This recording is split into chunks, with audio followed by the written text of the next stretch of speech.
MSW Media.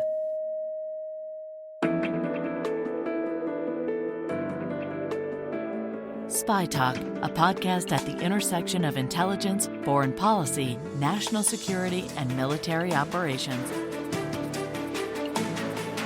Hi there, I'm Jeff Stein, and this is Spy Talk.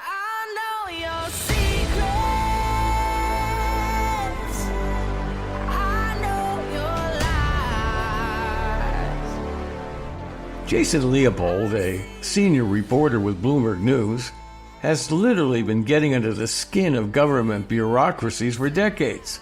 His weapon, the Freedom of Information Act, enacted by Congress in the mid-1960s because the feds, well, they had an insidious propensity for burying embarrassing or even illegal acts under layers of official secrecy.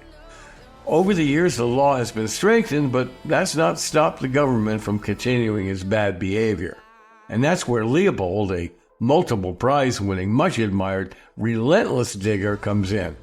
The 55-year-old journalist is a legend for forcing the government to release explosive documents ranging from Hillary Clinton's secret email server to CIA torture procedures to Donald Trump's misrouting, should we say, of highly classified documents from the White House to Mar-a-Lago. For his efforts, the FBI labeled Jason an FOIA terrorist, a monarchy he cheerfully welcomes. May 1st, meanwhile, the day of our interview, marked the 7th anniversary of his most favorite FOIA triumph, the release of details on a threatening telephone call a person imitating a Mafia thug, all but certainly Trump, made to a lawyer representing investors going after him after the failure of his Atlantic City casino. It seemed like a good day to ring Jason up. Jason Leopold, welcome to Spy Talk. Good to see you, my friend. Now, why do you do this? What in life motivated you to sit at a keyboard day after day pestering the government? Did you have some childhood trauma about family secrets being kept from you? Was it your early stint as an obituary writer, digging up family secrets? Why do you want to pester the government every day? Well, first of all, Jeff, I love the battle. I love the fight. And I love knowing that there is something secret that is being kept from the public and that I have the ability to possibly pry that loose. As far as family trauma or secrets, sure, there may be some of that exists there, but really, I totally enjoyed the battle. But you didn't follow the route of investigative reporting per se, in the normal sense of the word. You became a document specialist, digging up documents that the government doesn't want you to see. Why did you take that route? Well, it's kind of perfect for the conversation we're having on your show. I had covered national security for a very long time. After 9/11, when everything was deemed to be either a national security threat or classified at some level, it became very, very difficult to glean information from people, from sources about a wide range of topics. And then when you would try to get some information, it would be attributed to anonymous sources. And so that always made me feel uncomfortable. And one of the reasons it made me feel uncomfortable is because I didn't know if it was true. I'm not seeing any kind of paper to back it up. And so, during the course of that kind of reporting, the stories would evolve or they would shift. And so I always felt that it was not entirely 100%. So I had filed Freedom of Information Act requests at that point, but not at the level that I certainly do now. So when I discovered that I could not only file Freedom of Information Act requests with the CIA, with the NSA, with DOD, with every intel agency and other agencies within the executive branch, but that I could also sue to pry loose those records, that's when I felt that this was going to be an incredibly powerful tool that I could use in such a way that would set me apart from reporters at the New York Times, excellent reporters like yourself, and other national security reporters. Because as you know, Jeff, this was a very, very, very competitive beat, in the post 9/11 world. Many listeners may not realize that this whole thing, this Freedom of Information Act, was a radical change in giving citizens access to government secrets. It was propounded in a very sort of brief, bright, shining period of reform in American life as a result of scandals, Nixon administration stuff, CIA assassinations, and coup d'etats, and so on. And so during this brief period of sunlight, this act was passed by Congress, and it gave put an incredible tool into the hands of not just reporters, but citizens who can file Freedom of Information Act requests about themselves. Now, going on to your particular work, you're kind of a nonpartisan, equal opportunity assassin, aren't you? I mean, I'm Thank sure you for taking note of that. Yes. I mean, most people think that this is sort of a liberal tool. This is a lib way of taking down Republicans. But in fact, I mean, I'm sure you got a ton of crap from liberals for unearthing Hillary Clinton's private emails. Yes, and more recently, the fact that Obama took home, as you wrote, a heartfelt letter sent to Obama in 2009 by Naomi Canfield, a woman who had battled breast cancer, struggled to pay her health insurance premiums, and became the face of the Affordable Care Act, also known as Obamacare. White House staffers framed this nice letter from her to the president, along with a pen that Obama had used to sign his signature piece of healthcare legislation. And he took this framed picture home. When he was supposed to return Such an innocent act. But you come along and dig up a record, get it from the government, says he shouldn't have taken that home. Now, this is hardly on par with what Trump did with documents in Mar-a-Lago, but still, why are you so mean? Well, let me tell you the backstory. One, you're right. I hold myself out as being that kind of, I like the way you put it. What was it? Nonpartisan assassin? Is that how you put it? I think that's equal opportunity assassin. Yes, that's exactly what I am. And with the Hillary Clinton email, so to be clear, so your listeners understand, I filed the FOIA request that became the vehicle by which all of Hillary Clinton's emails were released. Now, when I did that, I didn't know that she had a private server. My motivation for doing that was to, one, we knew that she was going to be the Democratic nominee for president. And I wanted the public to see how she performed as the nation's top diplomat on issue and handled issues such as foreign policy, LGBTQ issues, human rights. So I felt that getting her emails would provide the public with some insight behind the scenes into, what was transpiring within her, during her tenure as Secretary of State. So what you're saying is that getting a word of her private email server and those emails was kind of an accident. You had no idea.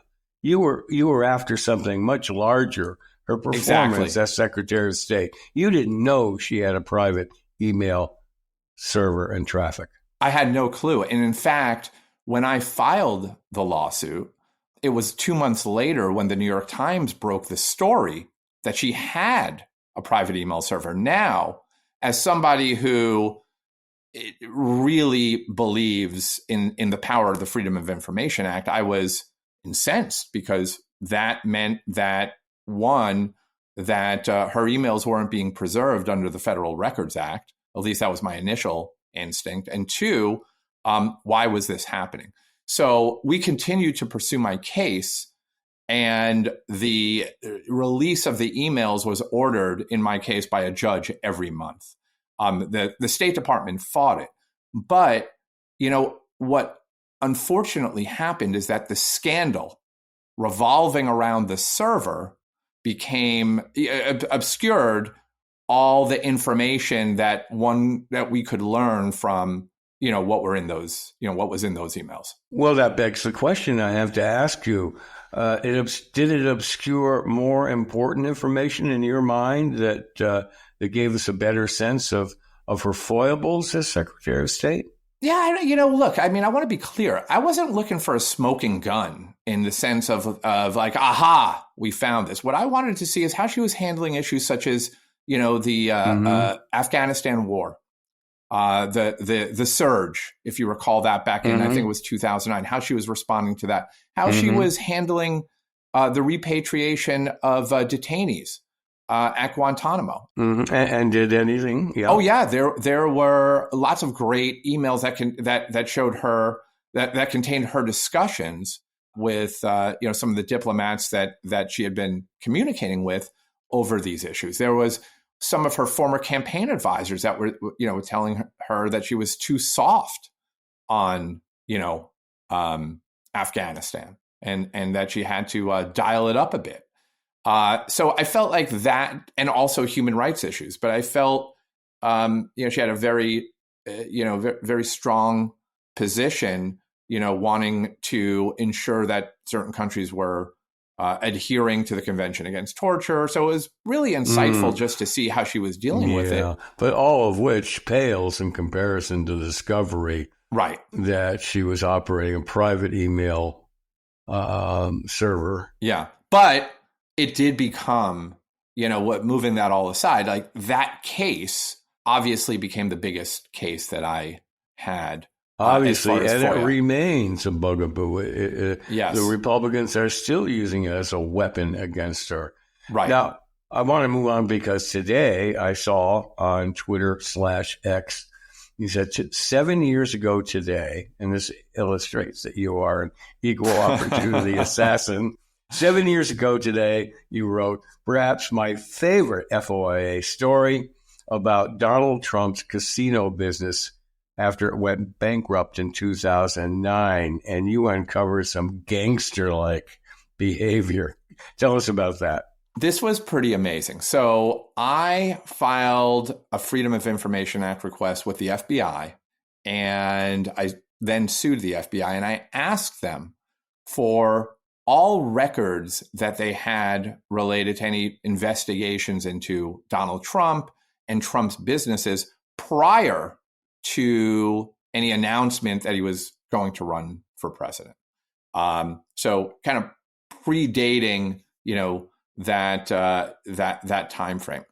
The FBI eventually responded with a bunch of records that were heavily redacted.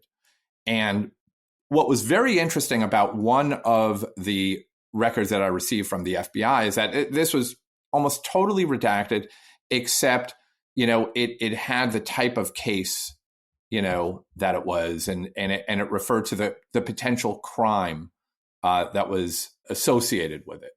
And the crime was not coercion, but it rose to the level of making threats, like terrorist type threats. And this person represented investors in Trump's casino business, right? Casino business that was going bankrupt. So he represented the investors, and he was on his way. He was a lawyer on his way to court. He gets a phone call, and that phone call, he says, he received a threat that if you fuck with Trump, we're going to come after you and your family. He reports this threat to the FBI, and he reports it to a police station. Now, I didn't know any of this because the FBI redacted it. However, the FBI left a clue in the document. And so they redacted this under a privacy exemption, Jeff. Mm-hmm. For the FOIA followers, that's the B6 exemption. They redacted this under a privacy exemption, but they left a clue. And that clue was a zip code. I was able to trace that zip code to a law firm in downtown New York. And I saw that there was a lawyer there who happened to represent Trump entertainment investors. And that lawyer, I found, lived in a suburb of New Jersey. And on a whim, since the FBI redacted the contents of the threat, I knew that he filed a report with the police department. So I, requested the records from the police department. Turns out that the threat came from a payphone outside the Ed Sullivan Theater, where David Letterman was being filmed at the time, and where Donald Trump was appearing that evening. So to recap, yes, this long story. This guy who, let's make a jump here and say we think it was Trump, in a heavy, thick New York accent, calls the lawyer for investors in Trump's failed casino, who's representing people who want to get their money back or get their losses covered in some way. This guy, who we think logically was Trump, imitates kind of a thug, calls himself what, Gino or something? Carmine. Even better. That's right out of the Sopranos. Yeah. He calls himself Carmine, and he says, lay off. We're going to fuck with you so bad if you keep pestering Trump. Right. Yep. I mean, you can't make it up, as they say. No, it was unbelievable. And kind of my favorite part about this story was, one, how I sleuthed out the information. But then after I was able to kind of reveal what the actual threat was, a few months later, the FBI responds and they said, oh, you know what? We decided to unredacted. So here you go. So that was a fun one. That was back in 2017. We have to step away for a moment for a message from our sponsors. Okay, we're back now. And sticking with Trump, that was a very good one. Sticking with Trump, for Bloomberg, you did a FOIA request and got documents saying that Trump had packed top secret Mar-a-Lago documents down in, these top secret documents and so on. Tell us about that. Sure. So, just to kind of give you some understanding of what makes me kind of tick in a sense and file these requests, is that whenever there is something coming out publicly, if I'm not getting that information about what to request from sources or from reading some report, there will be something in the news. And in this case, it was Donald Trump, as we already knew that the FBI went to Mar-a-Lago to retrieve those classified records. He had blamed the General Service Administration, the GSA. Mm-hmm. That they had mishandled these documents. That they had mishandled the documents, that they packed everything. It was their fault. Mm-hmm. So I filed a Freedom of Information Act request with the GSA. And I said, I'd like to have all the emails and photographs that you have related to the moving of any boxes after Trump left the White House. And just by way of background, that's what the GSA does. So they kind of handle work with transition teams, presidential transition teams. They assist administration when it's leaving to kind of move that property into GSA but facilities. You sensed from Trump's history, he was lying about that. He was shifting blame to somebody else. Yeah, I sensed that something was so definitely on a hunch, you might say. You say, well, let's see what the facts are here. Let's see, exactly. Let's see what the documents say. And they said?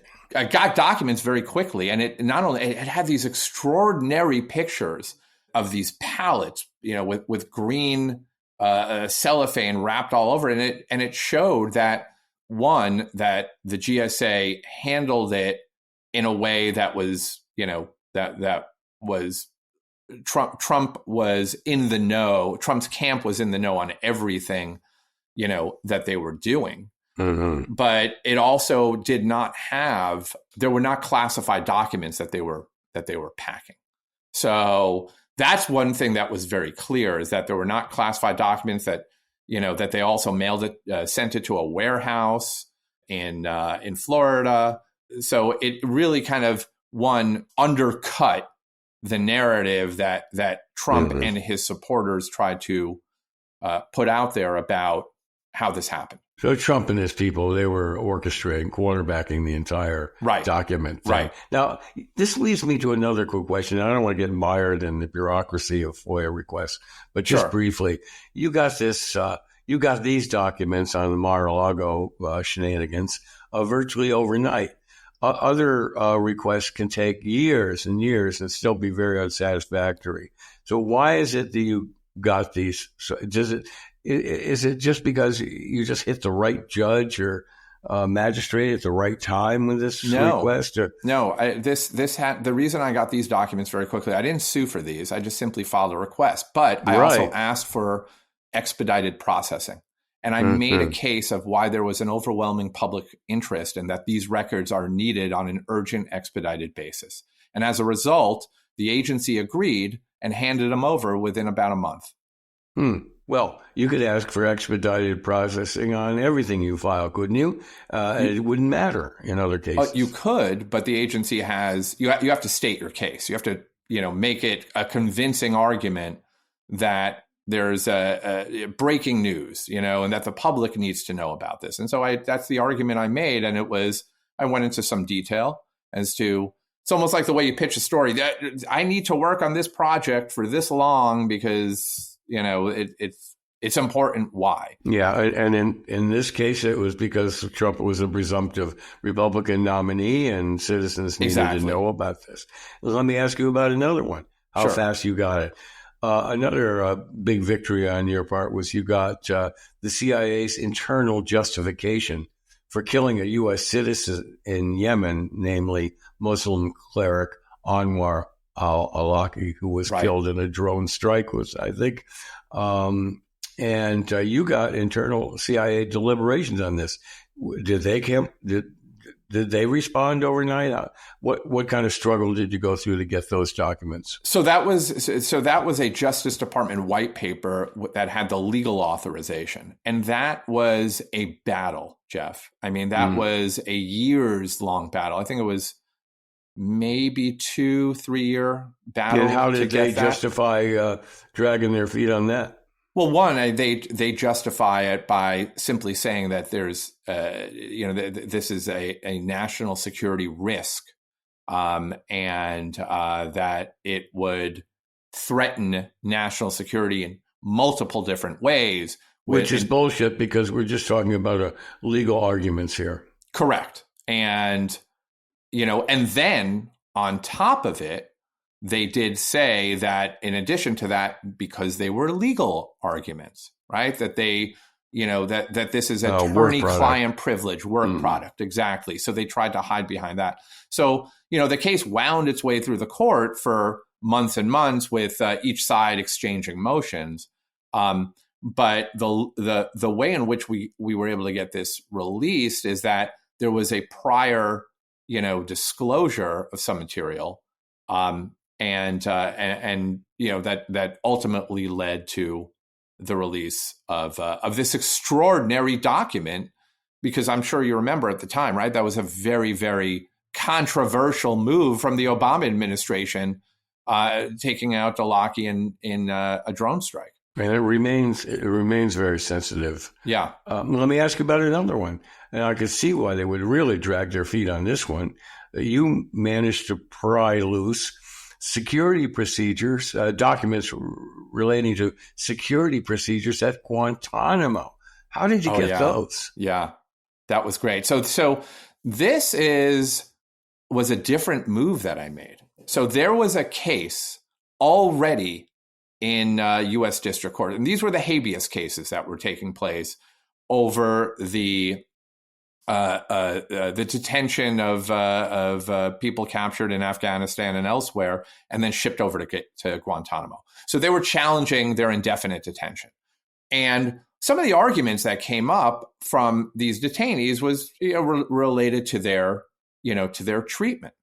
And through one of these cases, I asked for the kind of the standard operating procedures over at Guantanamo. So I intervened as a reporter in that case. It's still, it's still kind of like, consider it like the sister of FOIA, the public right of access to certain records, but I did it through intervening in an existing court case. And the folks at Guantanamo said that Al Qaeda would attack Guantanamo if these records got out. And frankly, the judge just didn't buy that, Jeff. So that's I'm not sure where they would come from to get to Guantanamo. They really argued that Al Qaeda would invade this probably one of the most heavily fortified U.S. base in the world at Guantanamo, of all places, and to liberate the prisoners in there. They would somehow wash ashore in Cuba and take over Guantanamo. And they really made this with a straight face. They did, argument. And then they added a couple of other items to it, which were the fact that if this got out, it would embolden our enemies. They would, that may lead to other terrorist attacks. So that was the line they always hid behind. I mean, thankfully there was a judge who just didn't buy it, and since it did, I'm happy to say, Jeff, since this document was released. Al Qaeda has not attacked Guantanamo. No, thank God. Moving on to another one, the Mueller investigation. You're everywhere. Your footprints are you have footprints through some of the most extraordinary release of documents in the last 20 plus years. Yeah. Another one was the Mueller investigation. You got them to unredact portions of the Mueller report that revealed that Don Jr. had come under the gaze of the Mueller investigators. Yeah, well, he came under the suspicion and of the investigators on Mueller's team because he had been communicating with WikiLeaks, and they were considering charging him with a misdemeanor computer intrusion crime for essentially accessing an anti-Trump website, but using a password that he obtained from WikiLeaks. What's really noteworthy, Jeff, is that the Mueller report, the 400-page plus report, his name was redacted, right? Because Don Jr. was never charged.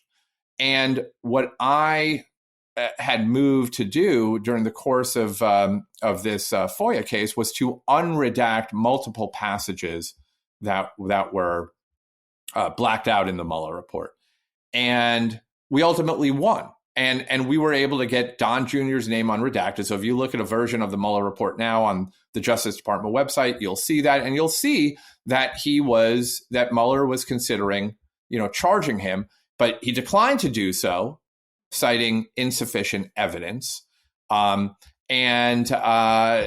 also did the same with Roger Stone. We were able to get material, unredacted there, to show that he too was, there was going to be additional charges related to hacking. Are you still pursuing the Mueller, some of the Mueller material? Are there things in there that still need uncovering? Oh yeah. It's, part of it is I really did ask for everything, and then we sued for it. So there is a universe of records that I continue, to receive. And some of those records continue to be, FBI 302 reports. And as you know, as the case moves forward as the investigation has kind of wound down, and there's no longer any reason to withhold certain material under an ongoing investigation exemption within the FOIA. So what are some of the things you're after now? Well, some of the things certainly relate to more about, Paul Manafort, more information about, Don Jr., Roger Stone, but a lot of it really is just, it's not even so much what I'm after, is just that the government can only, provide us with about 500 pages per month, so they're just continuing to go, continuously make their productions. But I will say some of the things that continue to come out are related to the decision to the Justice Department's decision to reduce the charges against Michael Flynn and the time, if you remember that whole blow up with Barr.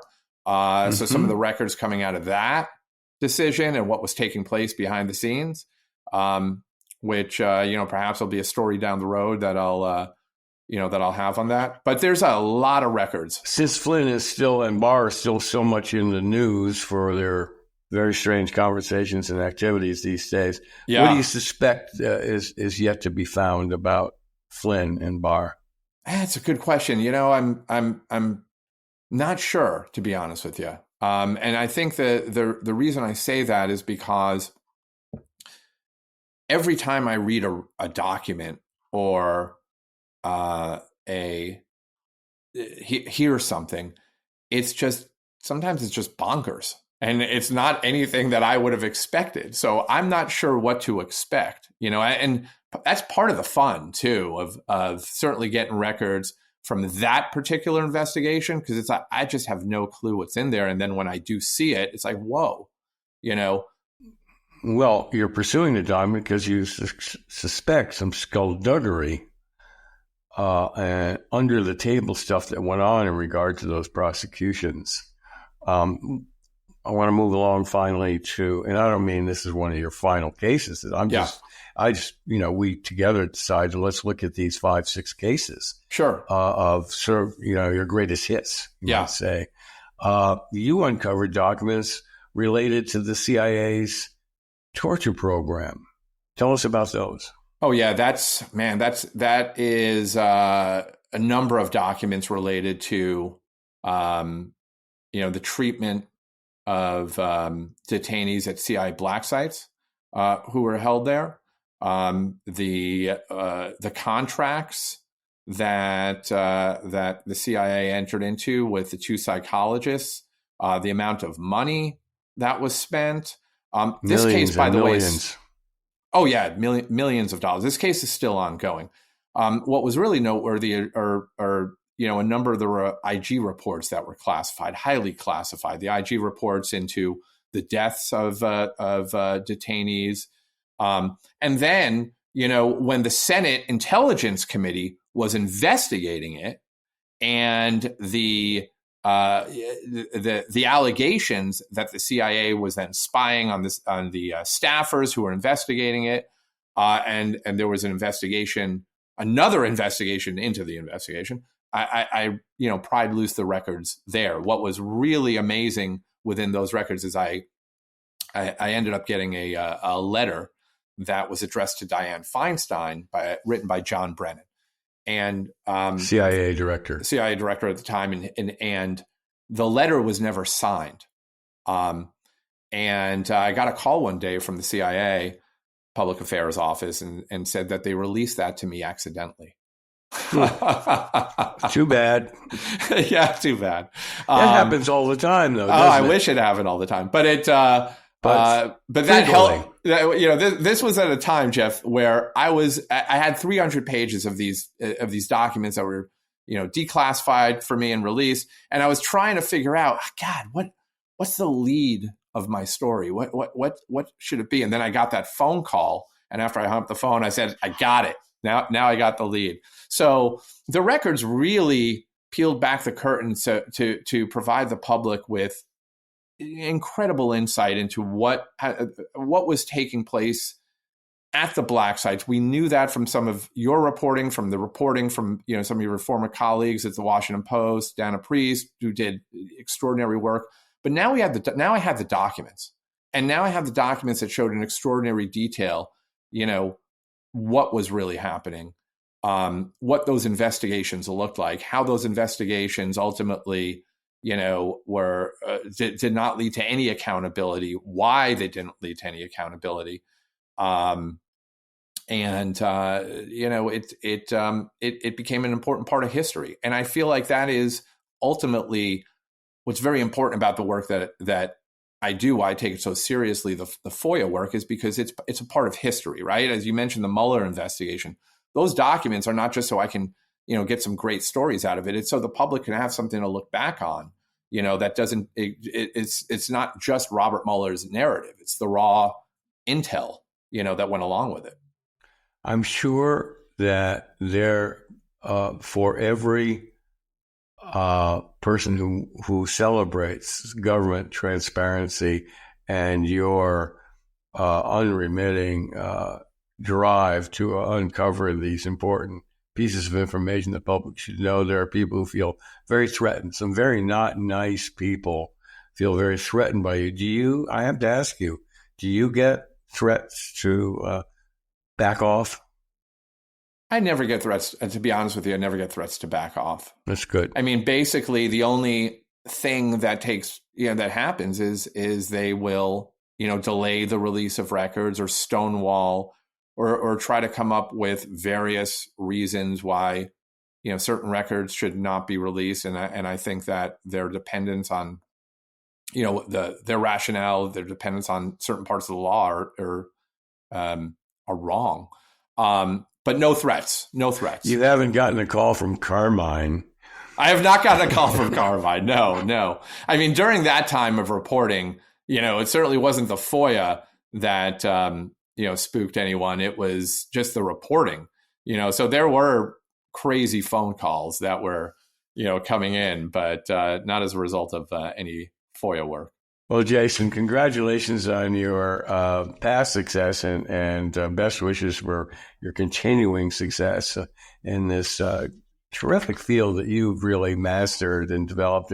You're working for all of us, really. Yeah. You're working for the public benefit. Some people maybe feel threatened by the release of these documents or think you're a sinister figure, but I think probably 90% the people who know of your work celebrate it and think you're a very, very valuable component of American democracy, and I certainly salute you for that. Thank you, Jeff. Thank you. I appreciate it, and I appreciate your support. And as you know, I've just been a huge fan of your work going back a long time. Yeah, I'm getting old. Long in the tooth, as they say. Anyway, thanks for coming on the show and spending this time with me. It's just been a great conversation. Thank you, Jeff.